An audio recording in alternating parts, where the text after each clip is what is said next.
Fire, fire, fire.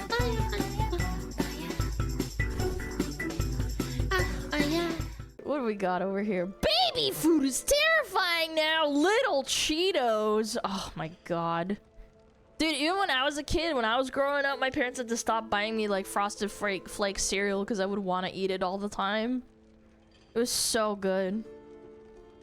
I'm shooting my dominance. Okay. What is this? Ooh, scary stuff.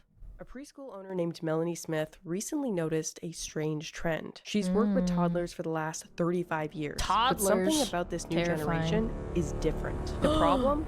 Lunchtime. Melanie has always served home-cooked meals. Real food filled with veggies, fruit, and protein. Ooh, there were yum. always a few picky eaters. I was very privileged as a kid growing up. My mom sometimes would have a job, but most of the time she was a stay-at-home mom.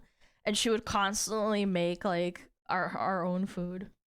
That's normal. But all of a sudden, out of nowhere, almost yeah, she every did have a child job in her sometimes, but most of the time it was refused to eat. When the food was put down in What? front of them, some toddlers would begin to cry. Others would even vomit the moment they saw I mean, there's some adults that would do this too.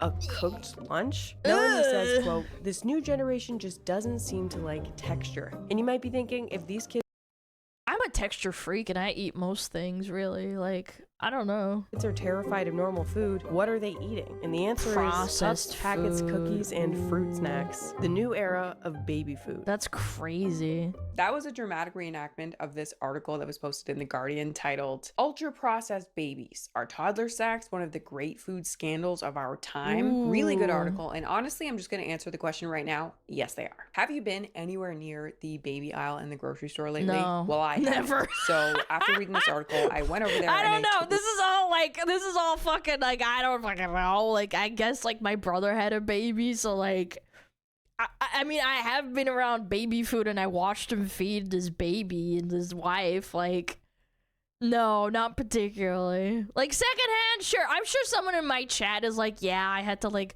feed my little sister, my little brother. I get it, but nah, no, not me. I'm the youngest. look to see If what anything, I think my brother had to feed me a couple of times. I could find. when I was a and what baby. I found was A baby. shocking. Food aimed at children is already one of the most deceptive areas in the grocery store. But Roundabout toddler on snacks you. are on their own level of disturbing. And this article dives into the specifics of what is so messed up about this food that is being marketed to very young children and their new parents. For time-poor parents, straws, sticks, pouches, and powders can seem like a quick This is such a reflection of adults, though, too. Like, adults will buy prepackaged food because they just don't have time to fucking cook for themselves because they're working all the time. How many of you guys have 2 jobs?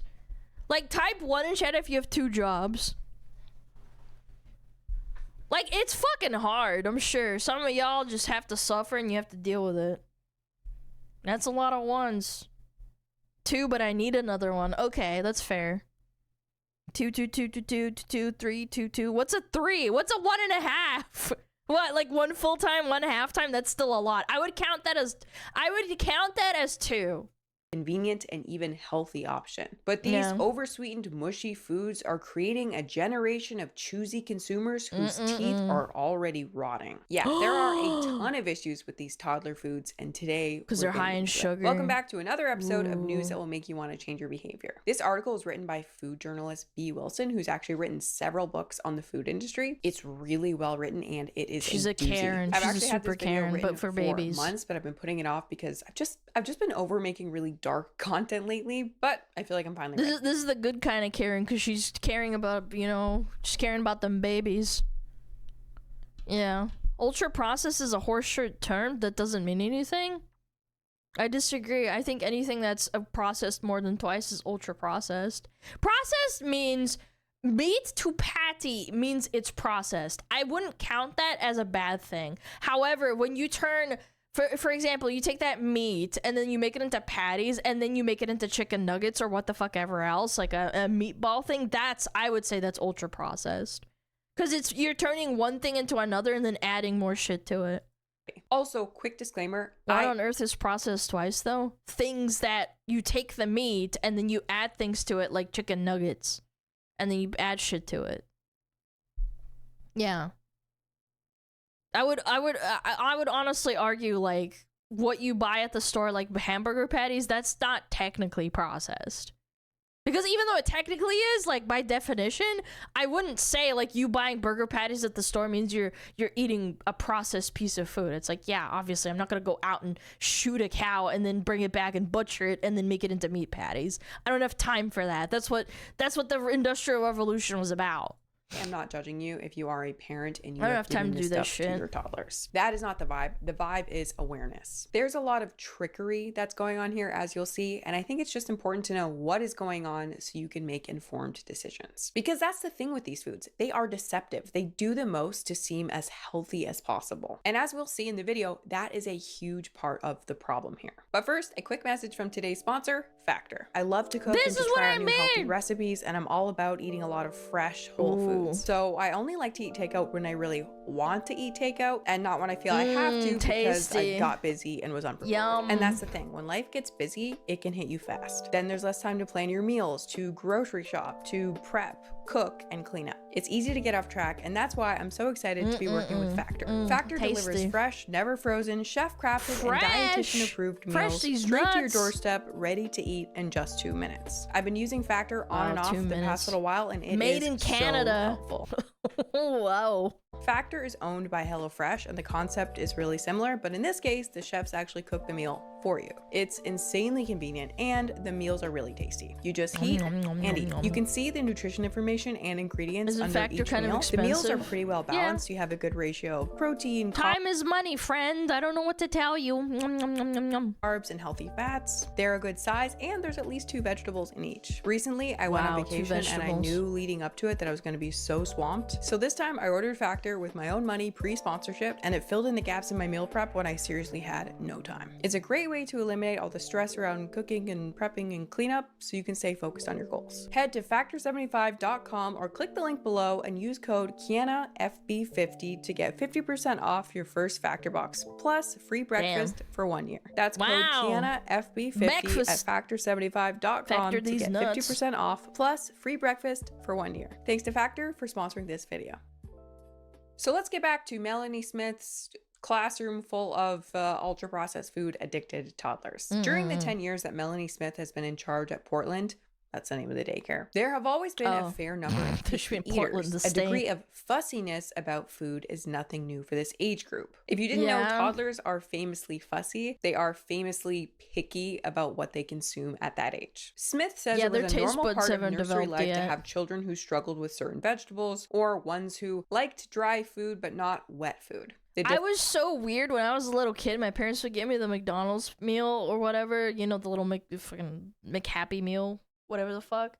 And the burger had to have no pickles on it. Now I don't care. I love pickles, but like back in the day, I would just fucking freak out. I'd be like, no, take it out. And my mom's like, ah. Difference now, Smith says, is that the nursery is seeing a Hated lot of this shit. 3-year-olds Now I for love whom pickles. follow-on milk plus commercial pickles. baby food and other packaged snacks form 100% of their diet. So this woman has worked with toddlers for 35 years, and there's always been picky kids, part of being a toddler, as we said. But mysteriously, all of a sudden, you have a literal generation of babies who won't touch fruits and vegetables. Who won't.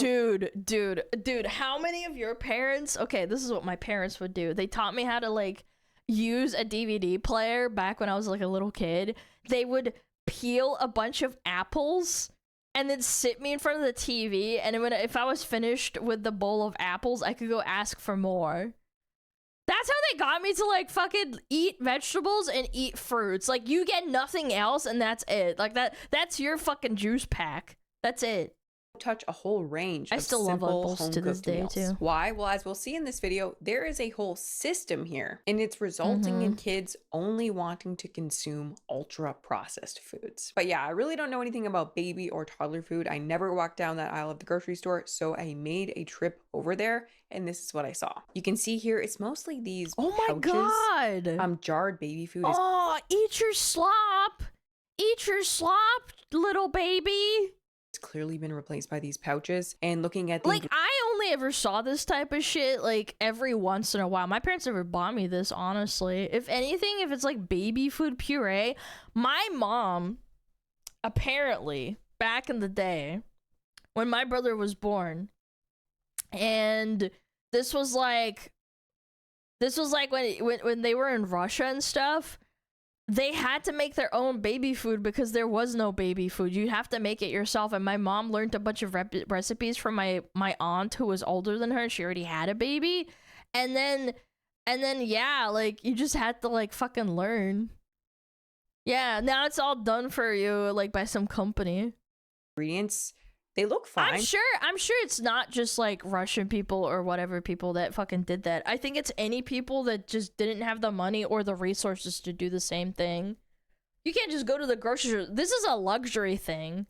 Back in the day, you'd have to wash your diapers, you'd have to fucking feed your kid whatever the fuck you could find. Making your own applesauce, yeah. But we'll get into that later. There are also these puffy potato chip like things, tons of cookies and other random snacks. Thing is though, none of this necessarily looks like junk food, right? It's not like this is an aisle full of baby Doritos. Every food in this aisle is trying to look wholesome. Every single picture is of like smiling bananas and avocados. So as a parent, you'd expect that you'd be able to trust what you're buying. But the sad reality is like 90% of these foods are ultra that's the joke. Never trust anybody, not even yourself. Processed, even though they're pretending to be healthy. And for those who don't know, here's a quick definition of an ultra-processed food. An ultra-processed food is a product made mostly from industrial ingredients and methods you wouldn't cook with at home, like additives, flavorings, and refined substances. That's what I'm saying, than whole foods. It's not just cooked or packaged, it's an engineered food. Yeah, and they always add a bunch of salt and sugar into it because they have to preserve it somehow and keep it shelf stable.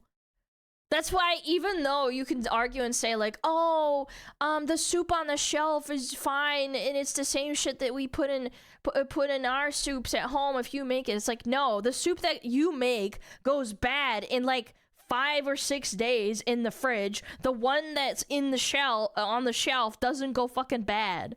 It takes like fucking months to go bad. Ultra-processed food is not the same as a processed food. Here's an example. Corn is an unprocessed food. A can of corn preserved in brine is a processed food. That's what I was saying with how like burger patties can be frozen. Like that's a processed food, but it's not bad. You're still like, you're not really doing anything to it. It's when you add shit to it on top of trying to preserve it. And corn chips are an ultra-processed food. And to be clear, not all food processing is bad. Olive oil, plain yogurt, cheese, these are all processed foods. But ultra-processing, it's in its own league. And it's often where the health and behavioral issues start to show up. And this is especially concerning with toddlers because the problem isn't just nutrition. These foods seem to be changing what kids want to eat and what they're willing to eat. Because when babies move on from milk to real food, they're not just them hooked early, learning how to eat for the first time. And from what I understand, that means learning how to chew, learning how to move food around in their mouths, how to deal with new textures, how to deal with bitterness, all of it. That's why introducing things like broccoli is hard. Dude, some kids will spit it out, they'll cry, they'll scream, and that's all normal. They're not just being difficult, they're literally learning how to eat with their mouths for the first time. But ultra-processed... Yeah, now you're shoving the freaking food in their mouth that they basically don't have to chew.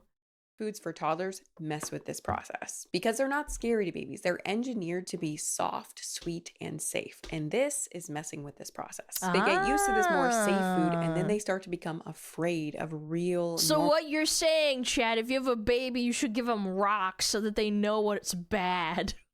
I'm kidding. Don't give your kids rocks. Yeah, you gotta give them rocks so they know what's bad, and then you gotta give them ice cream so they know it's good. Food with all its textures and flavors. Tasty rocks. At the same time, Melanie says there has been a massive increase in toddlers with tooth decay, as well as a rise in the number of children reaching the age of 3 who are more or less nonverbal. She attributes this speech delay to the fact the skills and muscles needed for chewing are related to those needed for speech. I never even thought about that. How you chew and form muscles in your mouth as a kid helps? Man, that's fascinating. I would have never thought. I don't know why. I guess that makes sense. I mean, this is why we have science, chat. Yeah, your tongue needs to work out too. That's right. is so crazy. So the thing about ultra processed foods is 9 times out of 10 they have added sugar, which can lead to tooth decay. Babies are naturally drawn to sweet taste, so these UPFs are exploiting that tendency, likely causing baby brains, just like adult brains, to want nothing but these foods and rotting teeth in the process. This is like the 10th time I've read online now in various forums that this new generation of babies and toddlers has dental issues. Shit. That one hurts me. That one hurts me. That one hurts me. All of them. She's a chonker, and on top dude. of cavities, some scientists believe that our ultra-processed diet is stunting the development of our jaws. One theory is that eating hard, chewy foods such as raw vegetables. Dude, this is why I eat jerky and freaking chewy shit. Yes. Meat requires a greater bite force, with research in shit. animals finding more forceful chewing stimulates the growth of the jawbone. Whole foods are a wide range of textures, from the crunch of a carrot to the chew of a steak, whereas UPFs are comparably very soft. These foods are broken down, reassembled, and designed to dissolve in your mouth. And this is potentially a problem when your jaw and facial muscles are still developing and need resistance to grow. And interestingly, a study published last year showed that children who consume more ultra-processed food had smaller, less developed jaws. Quote, I've also read this about like dogs and cats, like because they don't have their natural diet, so to speak. And I'm not trying to compare kids and animals, obviously. It's not one-to-one, but you're incentivized to feed them stuff. It's like, the ones that are raw fed just have a better time processing and like chewing and have better teeth. So that would make sense if it was correlative with little kids as well, because you're like feeding them soft things and it's got more sugar and it's processed. Diets based on ultra-processed food, which are soft and require minimal effort to chew, negatively impact jaw development. These foods, by failing to adequately stimulate the maxillofacial muscles and bones, can lead to underdeveloped bone structures and increase the risk of malocclusion and respiratory problems. What? Now, is this one study proof that this is happening for sure? No, but it's certainly a very interesting connection. And if we look at these ultra popular packets that these kids are meant to drink from, there's no chewing going on here at all. These little puffs are meant to just melt in your mouth, and even something like a Cheeto type texture, it might. I also think that could be because of Karenism. All these people are worried about their kids choking and like, passing away and stuff, but like, at the end of the day, this is actually unironically worse in the long term than like your kid potentially choking on some food and spitting it out. They don't learn either. That also increases the risk of them choking on food if they encounter something that they're not supposed to. Seem crunchy. It sounds crunchy when you bite into it. This is Canadian dollars, by the way. That crunch melts away, and there's literally no resistance for the jaw at all. The food companies were literally like, what if we create baby food, toddler food, that's bad for babies in literally every single way? And the craziest part is, I don't really think anyone is doing anything about this. It's literally just food companies selling sneaky Cheetos to babies. Here's what B. Wilson had to say. The damage done to child health by commercial baby food and the failure of government to do anything to protect families from the marketing of it is one of the great untold food scandals of our time. If anyone should be protected from the ultra-processed world we are now living in, you might think it would be babies. No, they're the easiest target, because then you get them hooked and get spawn camped them earlier. What do you mean? This is like the best time.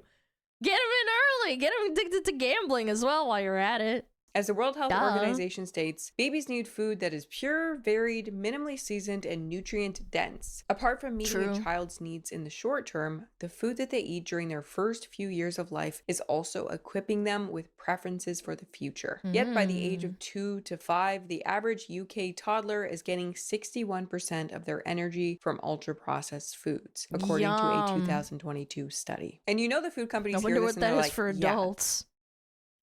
Children even higher, little countries still have relatively strong. Argentina and Colombia. Yeah, because all their abuelas are still cooking, and no way, really? Their fucking abuelas are all cooking them delicious home-cooked meals. That's why this is happening. 2022 study. And the food companies hear this and they're like, yeah, that's the best part. What don't you get about cradle to grave marketing? We get them from babies and then they're hooked on ultra processed foods for life. It's perfect. Like seriously, Energy right tanks now can't we buy are shit. living in Yeah, a that world too. But where- I mean, like, it's also a cultural thing. I'm not even saying like, oh, it's because they can't afford to buy this processed shit, or it's not at the supermarket. I'm sure they have it. It's just like it's nicer for your abuela to freaking cook you a nice meal. our babies and toddlers are eating It inappropriate, can be a cultural thing. I think it's unhealthy both. food thanks to the lack of regulation of the food industry. Yet, look at these headlines about ultra-processed foods. Ultra-processed foods, more addictive than heroin. The food industry More addictive than fentanyl. looks at sweet little innocent toddlers and thinks, cha-ching. Also, what, like 5 CEOs can get bigger yachts or hang out in space or whatever they're up to. Right out of the gate, one of the main issues here is that almost all of these foods have added sugar. Meanwhile, the WHO specifically recommends that kids under 2 have 0 added sugar. Like, guys, come on. You couldn't even follow the one major rule that's out there. Children who are fed diets high in added sugars are more likely than children with lower sugar intakes to have a number of negative health consequences as they develop, including childhood obesity, cardiovascular disease, and tooth decay. It is literally like giving them legal baby crack. I mean, no wonder these kids don't want to eat their vegetables. I mean, Why it's the would same they for when the they adults, taste the too. food specifically made to tickle their dopamine receptors? And the thing is, the stakes are really, really high here because, as we've mentioned, quote, the first 2 years of life represent a crucial window of time for the rapidly developing infant and toddler to learn You're to literally giving them heroin when they're 2 years old and then expecting them to grow up into healthy adults. That's where you learn, bro. accept and like That's healthy foods crazy. and establish long-term dietary Sugar is so patterns. tasty, As in Chan. I what they love eat sugar. during these first few years impacts what they will want to eat and be willing to eat for life. Give it only baby junk I food. work in dental. I've noticed an increase in younger patients the last few years, and some children need dentures these days. It's sad. Do they need dentures if they lose all their milk teeth? Like, how does that work? Because I know they kind of get, like, a chance to, like, fix their problems if it's not affecting their adult teeth when they come in. Or is that, like, younger as in, like, teenagers and stuff? Or milk teeth? That's interesting. I went to a school with a kid with dentures. I've never heard of that, but I believe you.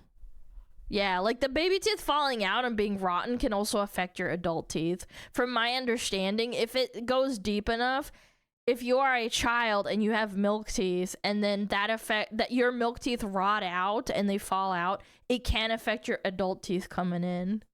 They will only very want sad, to have yeah. adult junk food. Then B. Wilson heads into the baby aisle herself. Have you been in the baby food aisle of a big supermarket lately? I had vague memories of lumpy purees and porridge in jars, plus crispy things in dreary packets. The baby food aisle has recently morphed into a brightly marketing, colored capitalism. snacktopia, colonized by a series of brilliantly marketed Teens, and but as young as fancifully 10? shaped That's baby fucked up, fast dude. foods. There were puffs and straws. Yeah, teenagers with dentures is so sad. That means that their teeth already were like really, really bad by the time their milk teeth fell out.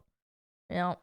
Sticks and stars, biscotti and smoothie melts, sweet corn rings, and fish-shaped raspberry tiddlers. The jars of Tiddlers? course I remembered were Whoa. still there, but Pretty now close to vastly tiddlers. outnumbered by row upon row of colorful pouches with bright and appealing graphics on the front. And again, this closely matches what we saw here in my local grocery store. Puffies! Full of these same snack foods. One of the cleverest marketing inventions of modern times is surely the baby Chat, this shit, it's cheaper to make a steak for your fucking kid than to buy all these packets and shit. snack. These nibbles sell parents the idea that they are helping their child's physical and social development, when what they're really buying is a tiny and very expensive packet of crisps and biscuits. Such a these scam, foods are dude. actually Dude, these people that invented this shit, they probably so happy. promising to be better than real food. That's the kicker. I typed baby snacks into Google and then pulled up the 7 that were advertised to me. Now, the very first thing that I Walmart noticed was that Canada. 3 of them were Gerber, which is Nestle's brand. Nestle. Nestle, also I known hate as the them. company who has been in hot water multiple times for their baby formula, most recently for intentionally putting sugar into their baby formula in poorer countries. Mhm. Something the company get them knows addicted. is dangerous for babies, but does not All that virtue signaling, caring about all those people that are impoverished, yet you're abusing them. That's crazy. Yeah, and I've known about Nestle being bad since, like, what, that whole drama with them saying, like, yeah, water's not a human right, brother. Look it up. That's been like the CEO or someone said that. It's so fucking insane how they got away with that. Care. Now, after looking into it, the second thing to notice here was that out of 7 products being advertised, only 2 of them and stealing didn't water have too. added That's sugar. another thing. And the third thing that I noticed was that the journalist was absolutely correct. All of these products could be described as potato chips for babies. When you look at the ingredients, it's basically just different types of powders turned into a little puff or a cracker or a star. One of the first of these snacks to be sold in the UK back in 2006 was Organic's Melty Carrot Puffs, a kind of all-natural What's-Its. The fuck's a What's-It? AKA to non-British people, basically a Cheeto. Organic's Melty Carrot Puffs. That's a what kind they of call all-natural What's-It. Yo, Tammy. Is a What's-It the same thing as a Cheeto because of the shape? A What's-It? Yes? Okay. We got confirmation. It's with their no I didn't junk know promise. that. Carrot It's a Puffs cheese have puff. since Yeah, been joined by yeah. a host of other melty What's it? snacks, all claiming to be perfect finger food for a developing child. Yeah. Delight little learners with our melty veggie sticks, a scrum vegetariumptious finger food to grab, hold, Ideal finger food, approximately 6 portions. and happily munch, says the packet of Organics veggie sticks. The promise of meltiness. Dude, I feel like such a, I don't know, like a savage. Like my parents would sit me down with essentially like a massive bowl of apples and just left me alone. They're like, all right, we're gonna go do stuff. Like we're gonna do our own thing. You're unsupervised. You're like 3-4 years old. Just figure out how to use the DVD player. You'll be fine. If you get hungry, just come back and we'll get you another bowl. And I'm like, okay. If you're hungry, get some grapes. Yeah, that too. Yeah, like grapes are chewy. Yeah, they would give me carrots, grapes. I didn't really like pears because I didn't like the texture. I still ate them if they put it in front of me, but like pears weren't my favorite. Apples and carrots were my favorite, for sure. On parents' understandable terror of a baby choking. But these snacks, organic or not, are also one of the reasons that many infants have not learned to chew properly, because they are quite unlike the crunchy textures of real food, the crispness of toast, the chewy juiciness of roasted carrots, or the crunch of an apple. Yeah, these literally could not look more like baby Cheetos. They are Cheetos. Though. But I mean, other than that, look at this package. I mean, I've learned something healthy. Today. I mean, it even won some sort of made for moms. Made for moms. Dude, if I was one of these like corporations, I would make up some fucking crazy stupid like Karen award. Like, this is for Karens. Karens all voted for this thing to be the best. They would totally buy this shit too. It's like this some fucking self-made award. It's advertising vegetables, organic. We got a little innocent carrot mascot, a no junk promise. You can literally, I shit you not, you know those little carrot pieces that are supposed to be the leftovers of real carrots when they make them into like mini baby carrots? You can buy those for like a whole massive huge pack that takes up this entire screen. You can buy it for like $3 and just give that to your child. Yeah, that would be even better. Yeah, like little baby carrots. The promise here is, these are just like giving your baby carrots, except better. No, they're because not. Your baby won't choke and die from them. And This is exactly what I was talking about. Who can seriously resist a promise like that? Maybe I'm being naive here, dude. Someone in my chat earlier, I did catch it. They said if they die, they die. I mean, like, I'm sorry. Like, for thousands of years, babies existed, right? Like, you get born, and then if it happens, it happens. I'm sorry. It's the cruel way of life. But if you choke on a carrot, and then there's no one around to help you, and you die, it's like, sorry, it's just how it is, brother. It would have been a wolf in like 2000 BC. It would have been the wolf that just dragged you away, and then you just don't have a baby.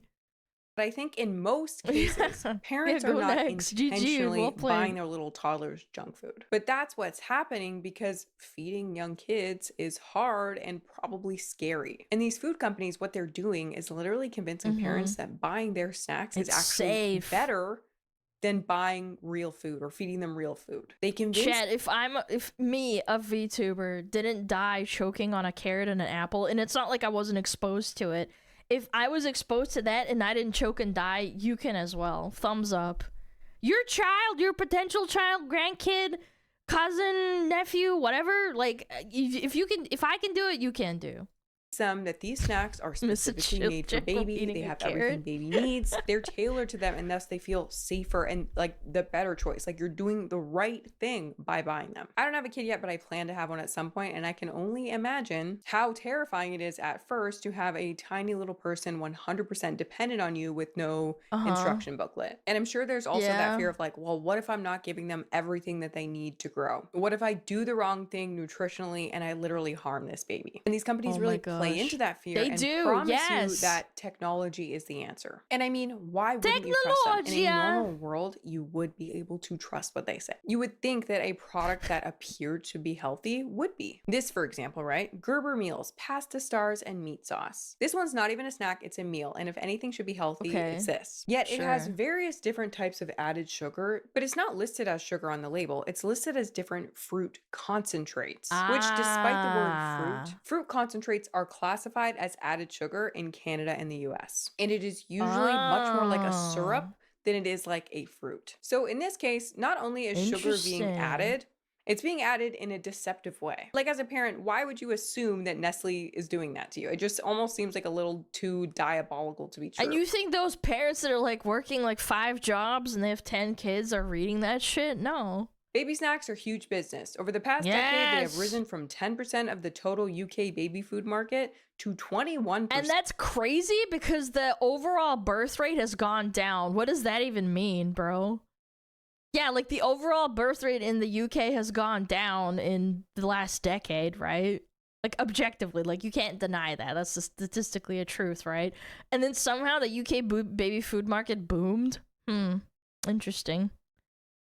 Pushing snacks on babies and their parents has been one of the ways the food industry has continued to make a tidy profit out of babies despite declining birth rates. So there are less babies, but the food industry is still managing to make more cash by getting the current babies to eat more ultra-processed food. Guys, I mean, sometimes I actually don't know how the food industry could get more cartoonishly evil. The 2025 version of It's Like Taking Candy from a Baby is literally like giving candy to a baby. Yep. That's what these companies are up to right now. Taking candy from babies by giving candy to babies. And it is not okay. These finger food snacks are less native babies are not the important ones. Yeah, maybe. Yeah, that's probably actually true. Yeah.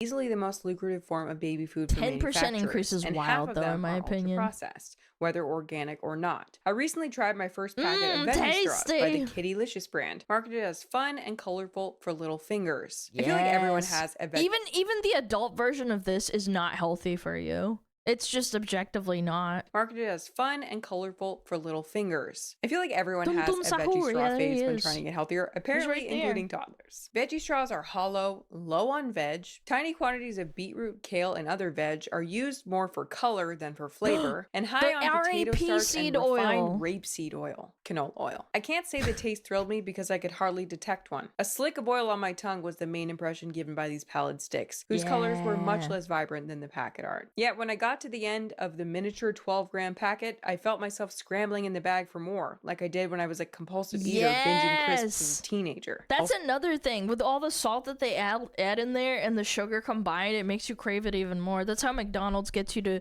buy their drinks, because it's associated with your brain when you eat all that salt in that one singular burger. Even though you could make the same burger and it would have less salt in it, that's how they get you to buy their drinks. So guys, look at the package. Encourages self-feeding. So I guess they're just admitting they made them addictive then? Don't worry, self-feeding is wild. You won't have trouble getting your baby to eat these. Not like those stupid real vegetables, right, parents? And the so-called vegetables in these veggie straws, an afterthought, jammed in at the end here. Probably just a little sprinkling of powdered veggies. They can get away with that? Look! Yellow pea flour, salt, tomato powder is 0.4%. That's crazy! This barely adds up to like 0.5%, 1.5%. They're really not veggie straws. They're like 7 powders and it's some like canola 1.1%. And yeah, the fact that the author had an addictive experience, just not surprising given that oftentimes these foods are specifically manufactured to be addictive. So the thought of giving them to a baby or a toddler is truly mind-blowing. Like just the idea of trying to get babies addicted, can these guys have a few it's mostly years starch and out oil, of the womb before you try and get them hooked on your stuff? Just a few years. this. Someone who has been trying to get the government to take the problem seriously is Dr. Vicky Sibson, director of First Steps Nutrition Trust, a charity that provides resources and reports on children's food. Sibson tells me that Melanie Smith's experience in Lincoln are far from unique. 2 years ago, she co-authored a report for First Steps on ultra-processed food in the diets of infants and young children in the UK. She found that between the ages of 4 and 6 months, when the official— You know what? I could solve this in 2 seconds. Bring back women into the kitchen and don't make them work. I know that's gonna sound so fucking crude, but my best times when I was a kid is when I would go to school. I would be in like primary school or elementary school or whatever, right? And then you would go home and your mom would be there with food. My mom would make soups. She would make kasha, which is, what is it called? Buckwheat with like some meat on the side. Would make borscht. Or she would just be lazy and like cook cutlets with like potatoes, right? Like that's pretty normal, right? This would all be solved immediately if people didn't have to work 2 jobs or both parents didn't have to work.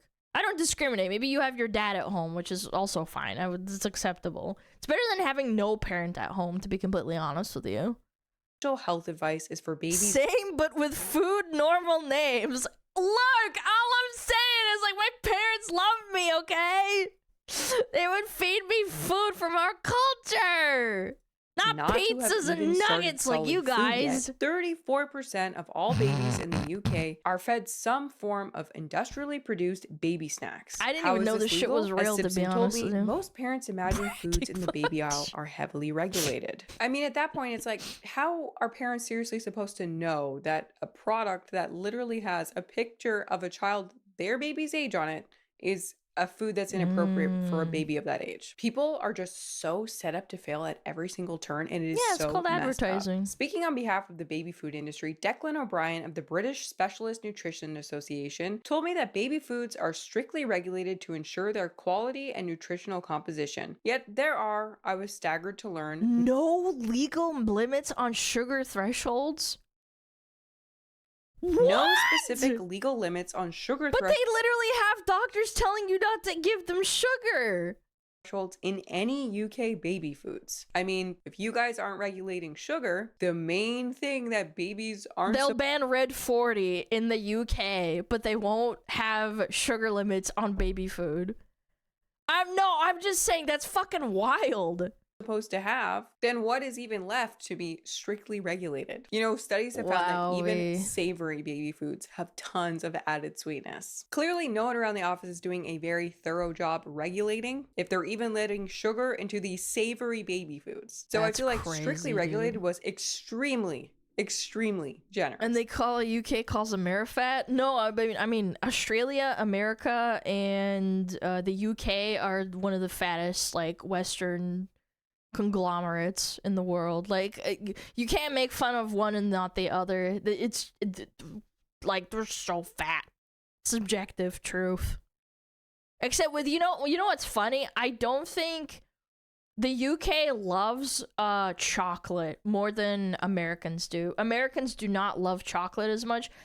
I know this because I had a friend from England and she loved chocolate and biscuits. That was like her vice. She wasn't fat either. She was not. They love chocolate. Not as much as Americans. Americans, like, they're okay. They're like, I like ice cream, milkshakes, whatever. But, like, chocolate and biscuits is, like, their favorite. It's, like, their kryptonite. Because they're in their culture, they drink a lot of tea all the time. It's, like, weird to not have tea at, like, during tea time. Yeah, gobble up the Cadbury. That's where Willy Wonka's chocolate factory, like, that's where the culture is from. It's their thing. With Americans, it's just hamburgers and meat.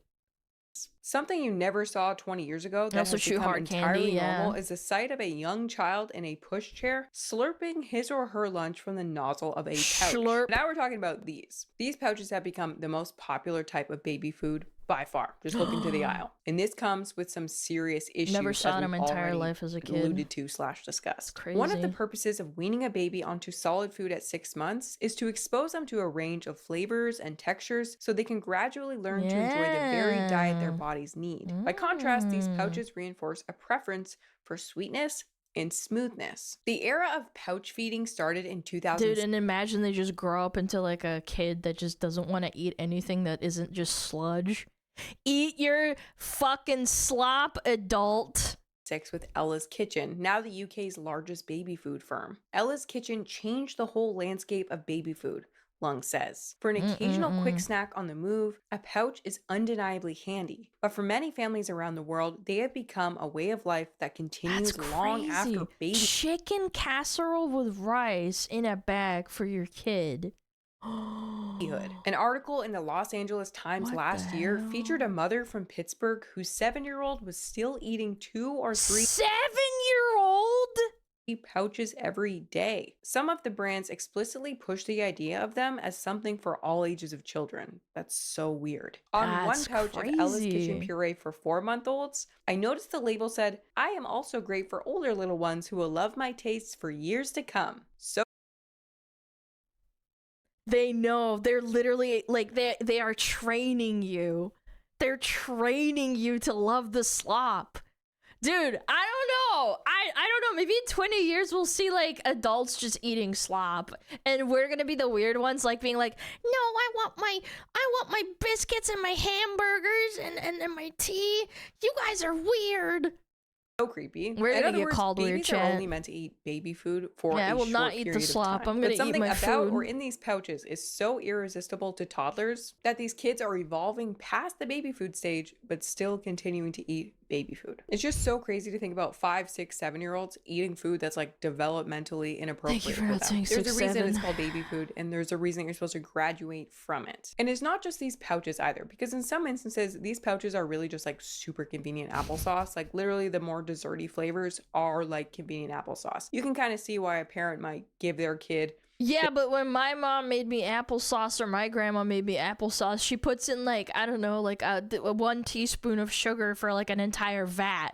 These people put in so much and you don't know how much it is because, first of all, even if you look at the back and you're one of those responsible people, it says like, it's like 6 grams. It's like, you don't know how much 6 grams is. You'd have to literally weigh and measure it. Nobody can really know. You have to have like a visual comparison. This non-messy form of applesauce, even as they age out of being a toddler. But the food industry is even going beyond this. They're also trying and succeeding at getting kids to drink this sort of like baby formula past being babies. They call it growing up milk, and it's for kids between the ages of 1 and 3. It's usually made of powdered milk, vegetable oil, and loaded with corn syrup or other sugars. Yes, that's the American way.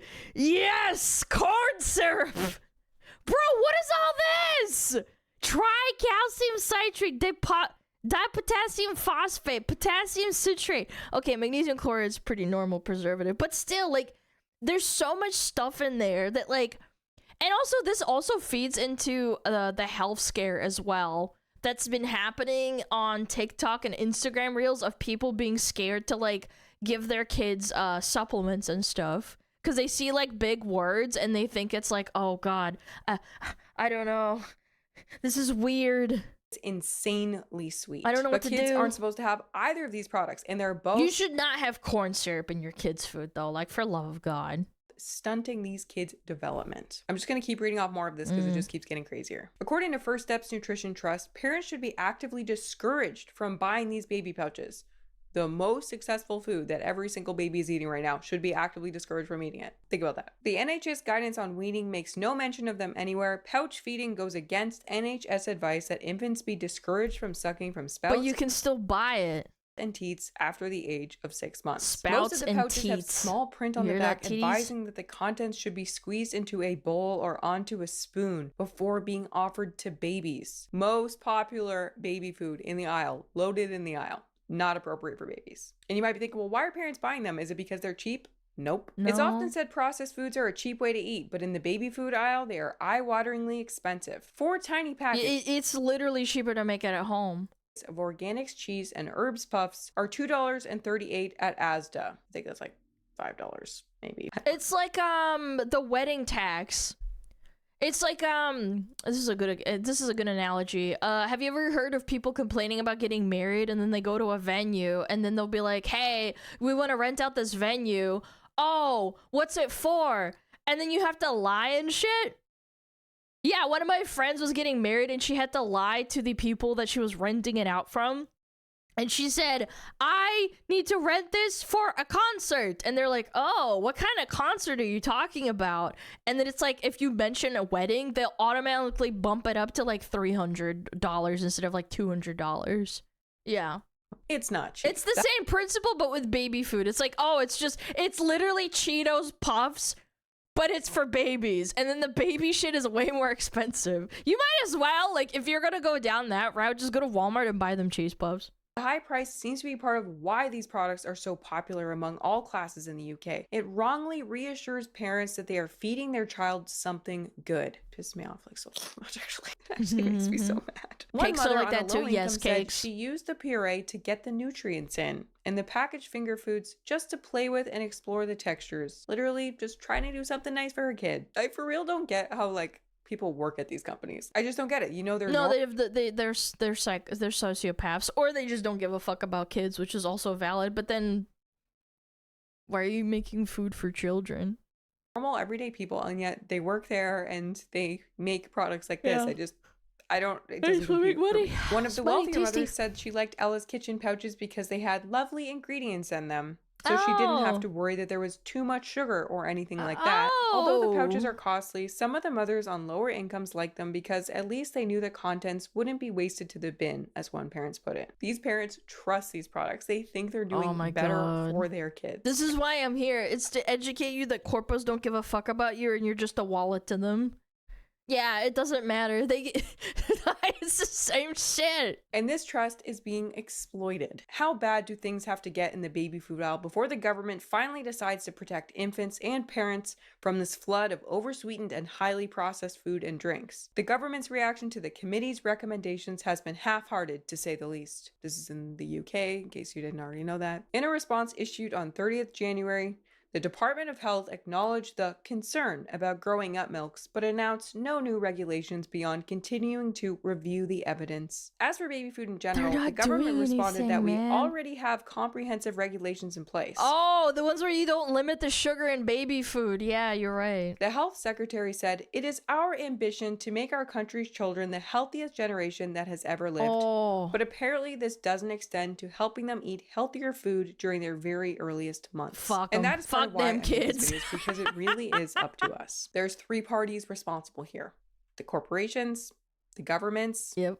and then the people. No one's making sure your baby's healthy. Junk food is being marketed How much lobbying goes on with child baby food? I wonder. as health food to unsuspected people, including babies. It's making people sick, it's making people addicted, it's making the world a worse place. The only solution that seriously has any hope of success is everyday people changing their eating habits. You know, it's one thing if someone is buying their kid junk food intentionally. It's an entire other thing if people think that they're buying their children the most wholesome thing possible, something that's healthier than a home-cooked meal, and then that turns out to be a complete lie. When you can't... Well, it's just ignorance. Like, is ignorance worse than doing something in knowledge that it's hurting someone?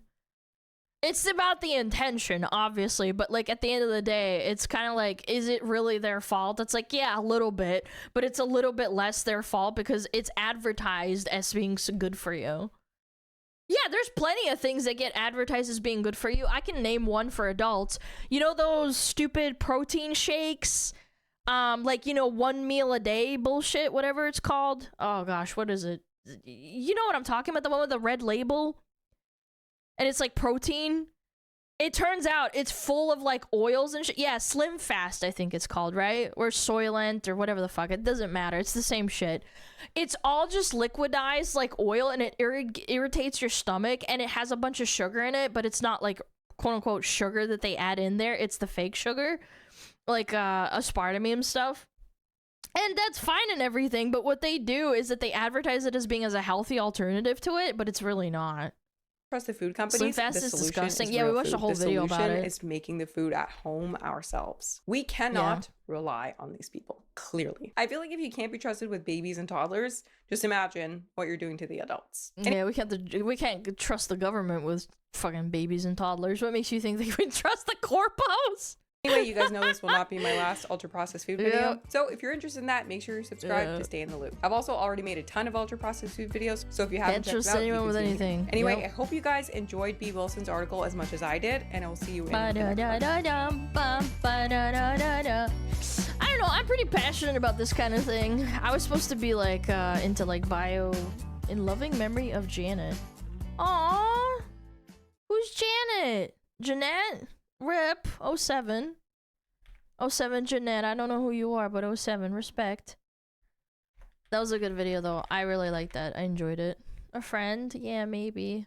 But I was trying to say, Slim Fast. Fucking this shit, bro.